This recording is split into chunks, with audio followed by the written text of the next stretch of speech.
Well, hello everyone, and welcome back to RaceWeek for the first time that I've been doing anything on here since Monday, I believe. Now, as I was going to say, and I said in the blog post, I am sorry for the lack of content over the past week. It's just I've been very busy over the past week, but with finishing assignments for my uni courses. But now all the assignments have been finished, and I can now get this content done. A lot of the content, such as the track guide, is planning on going out. I'm planning on getting that up tonight. But now I am going to be reviewing the Friday of today's action from the Abu Dhabi Grand Prix for the final Friday recap of the season. Now, before we go into the video, make sure you leave a like, comment and subscribe to this YouTube channel. I'm not sure what's going to happen with the Twitter account, because I think it's going to be very hard to recover the Twitter account. So it may be that soon we have a new Twitter account, which would suck quite a bit. But I'm hoping that I'll have at least some Twitter account that I can use for this tomorrow, at least by Sunday's race. And make sure you visit the RaceWeek website, raceweekblog.com. So that is the formalities. Now it is time to review today's action from Abu Dhabi. BS2 qualifying. Don't know why that played.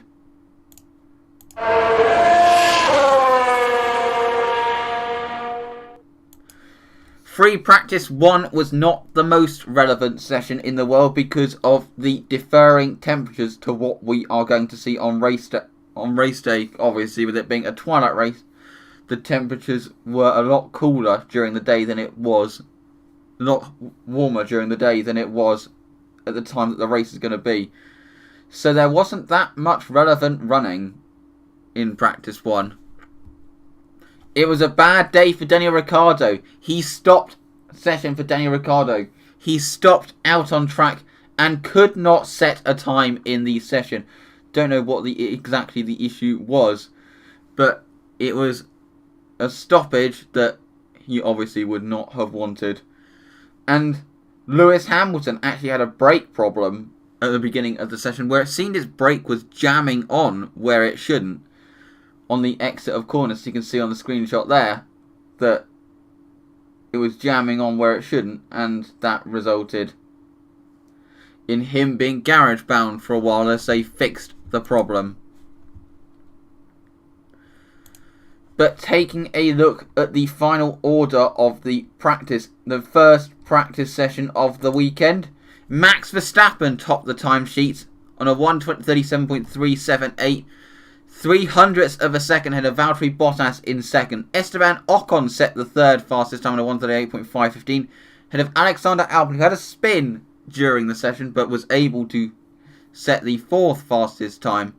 Lewis Hamilton did not set a lap on the medium or soft tyre. It was all on the hard tyre that he did his lap times on, and he was fifth ahead of Lance Stroll in sixth place for Racing Points. Sergio Perez was 7th ahead of Danny Kvyat in 8th.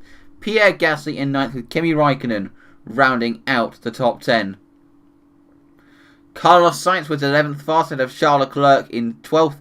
Lando Norris in 13th and Sebastian Vettel in 14th. Robert Kubica was standing in for Antonio Giovinazzi for a practice session in the morning. Giovinazzi obviously returned to the car in the afternoon. Then you had George Russell on his return to Williams on a 1:40.446 ahead of Nicholas Latifi in 17th on a 1:41.063.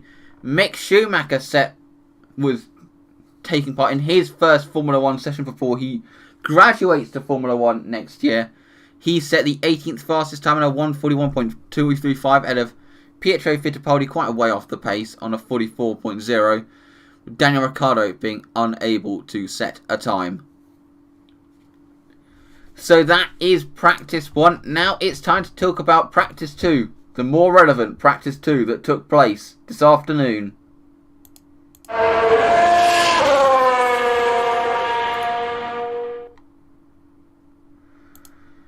So, as in the more representative conditions, it was This session proved to be a car breaker. We had mechanical failures on George Russell, who was able to bring his car into the pits. Then you had Kimi Raikkonen's car bursting into flames, him having to come to a stop, which brought out the red flag. It was quite a big fire at the back of that Alfa Romeo. And there were quite a few other mechanical failures as well. We had Lewis Hamilton grounding to a halt at the end of the pit lane on the restart after the red flag. But it was a more relevant session. Valtteri Bottas it was, who returned to his strong practice form by setting the fastest time at 136.276, 2/10 ahead of Lewis Hamilton at 136.479.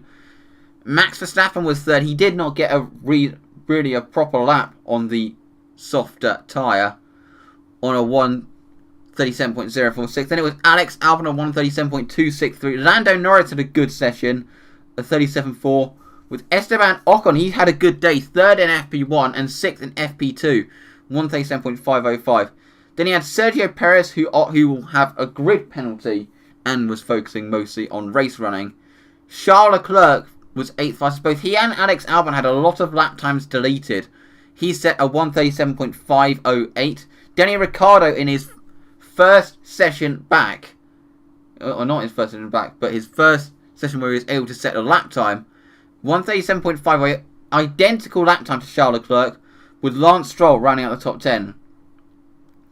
Danny Kvyat was 11th ahead of Carlos Sainz. Pierre Gasly had a difficult session. He had a spin at turn 1. Then it was Kimi Raikkonen in 14th, who set the 14th fastest time before his failure.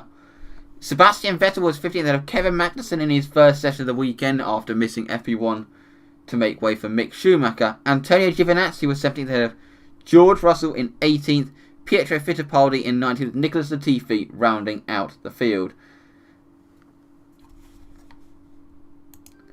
But as it's the last race of the season, all the engines are getting old. So could free practice 2 be a sign of what to expect? We do see engine failures and car failures regularly in the last race of the season. But with less races this year, it may not be as much of a car breaker as it has been in the past few years. But could this be a sign of things to come? With all these cars, with the cars that we have breaking down, could we see a lot of that happening on race day? We'll have to see. Thank you very much for watching. As I said, be sure to visit the RaceWeek website at raceweekblog.com, and then like, comment, and subscribe to this YouTube channel. Of course, we are doing everything we can to fix this Twitter account situation. Thank you very much for watching, and we'll see you tomorrow for the qualifying day recap. Goodbye.